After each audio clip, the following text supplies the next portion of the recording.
you're commuting home with Katz and Cosby. Now, here's John Katzimatidis and Rita Cosby on 77 WABC. Well, joining us now, you guys, is Ken Cuccinelli, former Deputy Secretary of Homeland Security, also former Attorney General of Virginia.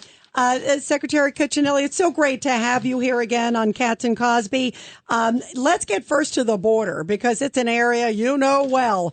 There are these reports of a whole bunch of different migrant caravans trying to make their way in to our southern border soon because they're worried if Trump gets in, maybe we'll finally have some border security. The border will be closed if Trump gets in.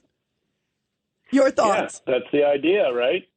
Of course, that was the idea after 9/11. That was the idea when the Border Fences Act of 2006 was passed on an overwhelming bipartisan basis, including with votes by people like Chuck Schumer. And Trump is determined, unlike the first term, to actually do it this time. And look, let's not sugarcoat it. In the first term, he did not use the military to close the border. And in the second term, he is determined to do just that. And if he's with that kind of determination, he can do it in a matter of weeks. You know, you look at the difference in policy, too, with Kamala Harris. I mean, she's even Tim Walz has talked about opening up the detention centers. I mean, for people listening out there, if they care about the security of this country, what do you say to them? Well, I'm not sure there's a lot of difference between that and what they're already doing. Go ask, renters in Aurora, Colorado, and people in Springfield, Ohio, and, town after town that are being overrun with folks coming across that border illegally or being ridiculously legalized, the abuse of parole authority, for example, and with criminal consequences, with labor consequences. Rita, my favorite statistic from Trump's first term is one he didn't even know until I told him. At the end of 2019, before COVID, Donald Trump achieved the lowest poverty rate in the history of keeping that statistic in America.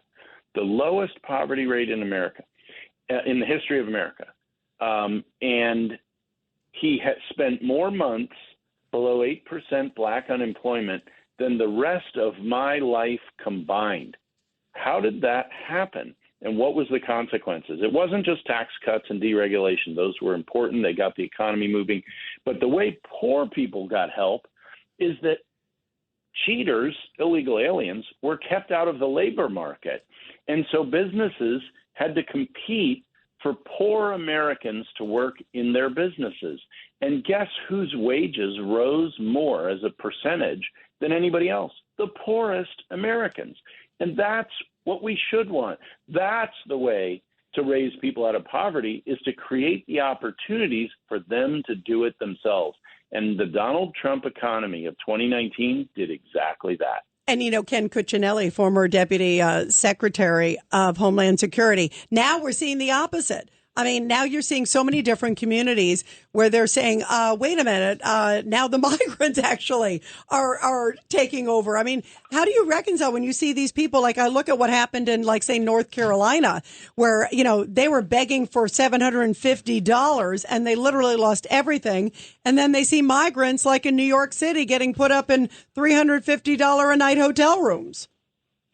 Right, and then we see the poor performance in Western North Carolina when Americans actually need their government to perform.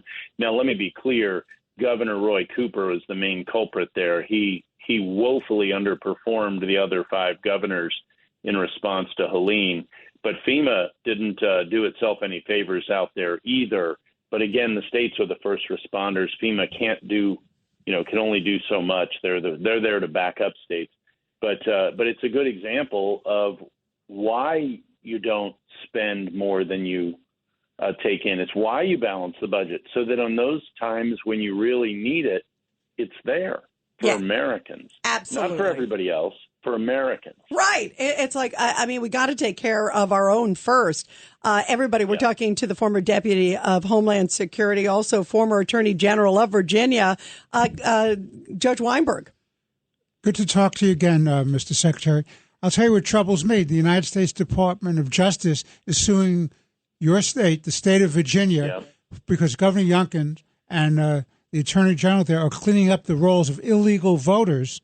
How are you going to have a fair election if you have illegal voters on the rolls? And why is the Department of Justice suing Virginia when they're just doing what they're supposed to do?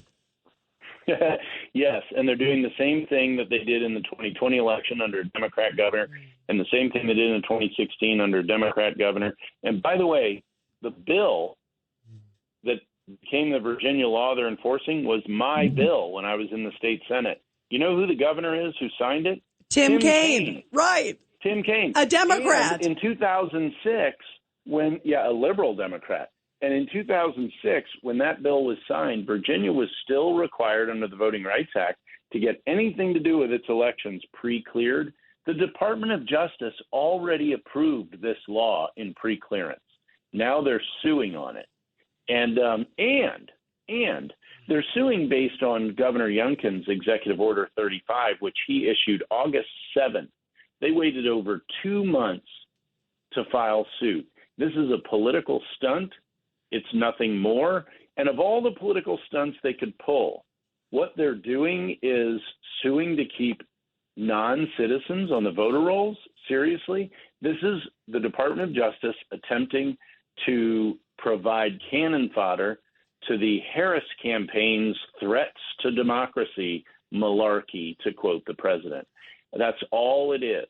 And then we have. Now, I will tell you, Judge. I will tell you that because of 2 Democrat senators and where we are in Virginia, the Fourth Circuit, the federal court here, folks, is the worst one in the country. So, we may have to go all the way to the Supreme Court to win it. But this is a simple case where people who are non-citizens identified themselves as non-citizens and are taken off the rolls. What's wrong with doing that? And then we have Gavin Newsom, the California governor, but he gave an executive order that you can't ask for ID to vote. Yeah. And, that, which is insane. There are an awful lot of other things you can't do, which are pretty small and petty in California without an ID, like go to a rated R movie. And but by golly, you're not allowed to ask for one to go vote. It is an invitation to fraud. It's an open invitation to fraud. And so there will be fraud. I mean, when you design a system to allow fraud, you get more of it. Doesn't necessarily mean it'll change the outcome, but it's going to be a much uglier election in California. And if I remember correctly, there are 5 critical House seats at issue in California. It is, just because it's a blue state doesn't mean there isn't a lot at stake there. Yeah, that's for sure. You're right. Big time. Well, thank you. Thank you so much. Thank you, Ken Cuccinelli. Great to have you.